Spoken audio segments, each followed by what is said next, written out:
friend. Okay, some people might say that what I'm doing is completely out of the box and it'll hurt you, it'll ruin you. It's like, why? Well, what's No, I gonna want ruin it? this. I'm just asking, will Well, it hurt me to do the other one? I don't think so, because it's just Hebrew. But what you're learning is the grammatically correct authorized version. Will it hurt you to read King James authorized version? Only if you put too much stake on it.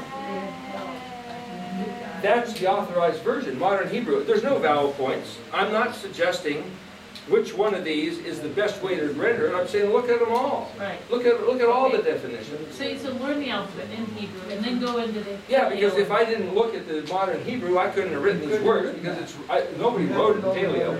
Well, that's not exactly true. There is, for anybody who's interested, if you go to the website, seethesound.net.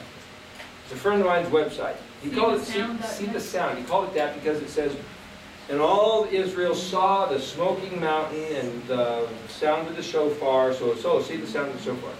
Anyway, what I did is he helped me put together what's called a true type font. So he took the Erytology letters and he wrote up this thing and filed it and he put it on a downloadable. You punch here, right click, and it's on your computer and you can type with the Paleo font on your computer. And plus I put 4 other pages there where it describes, in other words, the Mishkan pattern and the meanings of the letters and other reiterations. Just for what it's worth, included in this, which will be available if she put it on the thing, if you put it on the Dropbox, is here, the index of classes on this one page, and these aren't numbered, but it tells you basically what the letters mean. There's a one-line thing. And then a couple more pages, I give you the what the letters mean there in 2 pages. And it's called the really simple version of the meaning of the Hebrew alphabet. A couple pages. And then after another page, I give you each letter in a paragraph. And then it's just like you have to, a little bit at a time, you get into the expanded version where each letter takes up almost a half a page. It gets more and more in depth. So what I'm saying is that if you want to look through this, what I'm trying to do is say Aleph is an ox. But it's also powerful and strong. It's also the plan and the purpose. But now how do you end up with a whole paragraph telling you Aleph issues? And the more you get into it, you go, oh, maybe you start to sit down. Your Paleo Hebrew letters, I know I have a chart of all where it shows what they theorized were these Paleo letters, and then the Phoenician and the Canaanite and how they progressed, or actually degressed probably, and away from the original pure language. So you got these letters by your own methodology, or? If you look at Frank Seekin's book, Hebrew Word Pictures, the one that's been inspired. I have that book. Okay, you look at what he did. Every letter, he shows you 10 different forms of the letter. So I looked around and I found the form that most easily represents what it was. It might have been the oldest one, might have been the middle one, might have been the later one, but it most clearly represents what it was. So I just compiled these from his books and also other people's I looked at. The cleanest, most elegant, simple form. An elegant dress is one without frills and adornments and ribbons and bows. It's just basic elegant. black. Each one of these letters is the basic black, elegant form, in my determination, just from artistic license. So they're easy to write. So I did this, the class, I wore this hat every day. What I did was make this hat band.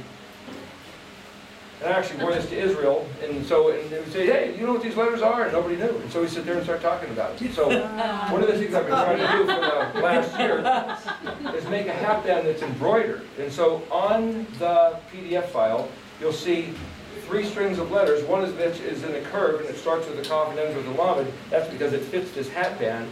And there's this embroiderer down in Salem, Oregon, that I was, for the last year, trying to get her to set up an embroidery and make these things. And if she can't do it, I'll just find somebody else. But the idea was to make these embroidered hat bands that people can put on and have if they want. My wife actually just got some colored duct tape. These are just hand painted on them. Huh. It's beautiful. So the idea is that, the Jews basically have the tefillin and, Yes. This is kind of the same thing. Have his words right there on your Oh, head, love it. you know. Indiana, Paleo Indiana Jones. I know, I was saying. But when instead of Indiana Jones, it'd be Iowa Jones. There you go. Iowa Jones. Iowa Jones. Anyway, what's that? It's the man that always wears a hat, so he can have one. Well, you know, I'm just trying. your hat. Well, you could, you know, so I know a couple other guys who went ahead and just painted the letters on their hats too. And it's like, you know, it's just one of those things that put Aleph Tav in the middle and they just ran the letters around. You just got to stage them and write them. And this is actually, here's an interesting story for what it's worth. I got this from Michael Rood's group one time when he was on a thing in little tiny red. Can you read those letters? No, I can barely read those. I can read them. You can read these letters? Try to read these letters. You mean it's too tiny to see? Just take a look at them and see if you can read them. When we went to, Is it paleo? no, it's written in English. Oh. The letters in the very bottom. Well, then I could. Is that the one at Camp? It is written? It says it is written. But you know how tiny that is? How tiny is it? 4 point, 5 point. Okay. We went to visit the producer, the publisher of this red dictionary, Emmanuel Hausman. It was late in the evening, dingy little hole-in-the-wall office in some industrial section in Jerusalem, half the lumens of this light, late in the evening, and I had this hat, and he looked at it and says, "This is a miracle." What's a miracle? He says, "I can hardly see anything, and especially at the end of the day, and especially this light, and I can read these words it is written." Wow. This guy's like 90 years old. No, that's great. And he's the guy that publishes, Karta means map, and Karta Jerusalem, he publishes these books that he sells to Jews and Christians and Muslims. Yeah. And it's like, it is written, it is written. And he had a chart of the Paleo Hebrew, and it had the most ancient form, and all the modern Hebrew, and English, and Greek, and Latin. And I said, you need one more column, and it should be this font. Wow. As if I was kind of kidding, but as if coming full circle, and all of a sudden I realized, I'm not kidding at all. That's exactly coming to the full circle. It is written. Oh. It is written. That's great. What do we base our beliefs on? It is written. What did he write? These letters. I think that's what he wrote. You know. So Yeah. somebody could argue the point and say, it is written. Even Yeshua said that. It is written.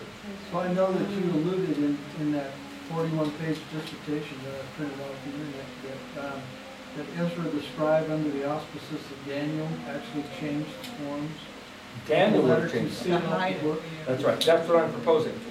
And as I mentioned earlier to somewhere, maybe the other place, I was in a meeting and somebody said, "Oh, we know Daniel hid the letters."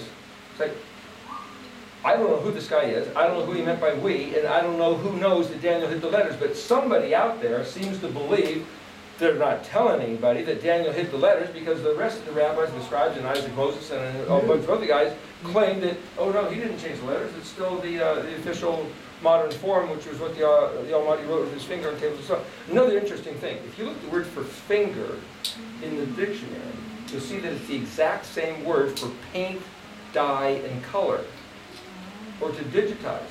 So when you say you wrote with the finger of Elohim, it's the same as wrote with the colors of Elohim, or the paint of Elohim. And so the whole idea of having all these things in color, which I didn't do on purpose, Who knows? who knows? The word for finger is the same word for color. So when you finger paint, you're actually saying the Hebrew word twice. Finger and paint is the same exact word. When he created. What is he hiding that we're gonna find?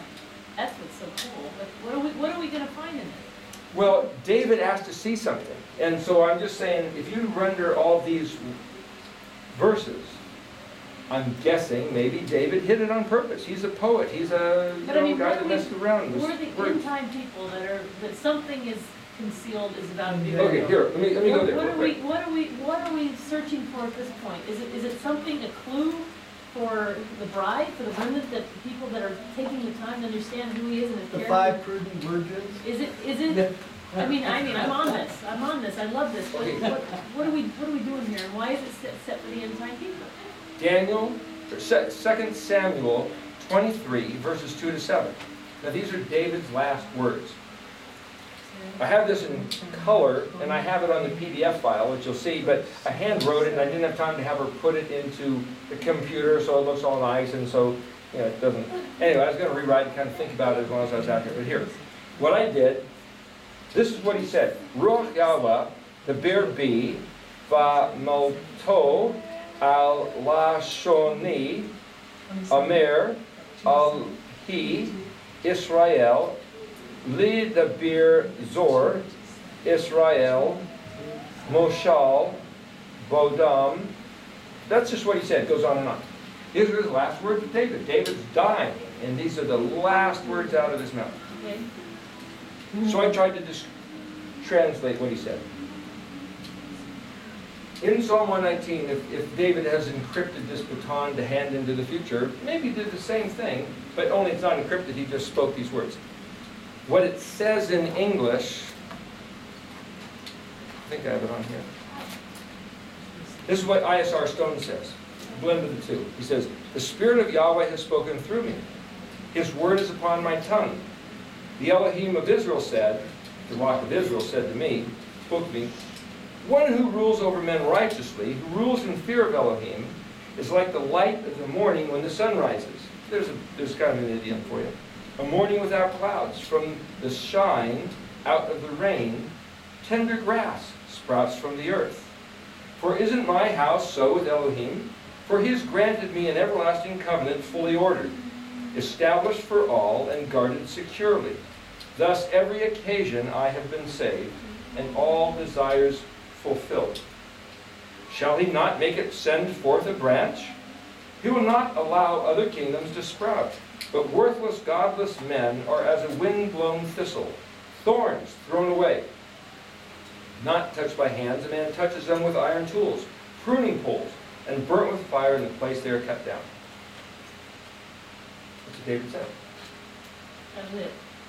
Uh-huh. That was his last words. Yeah. Now that's quite a bit to say, but he's basically saying, look, if you're evil and wicked, you got to use iron tools to just cut them down and burn them where they are. But a righteous man, if there's a righteous king, then everything flourishes like a rain.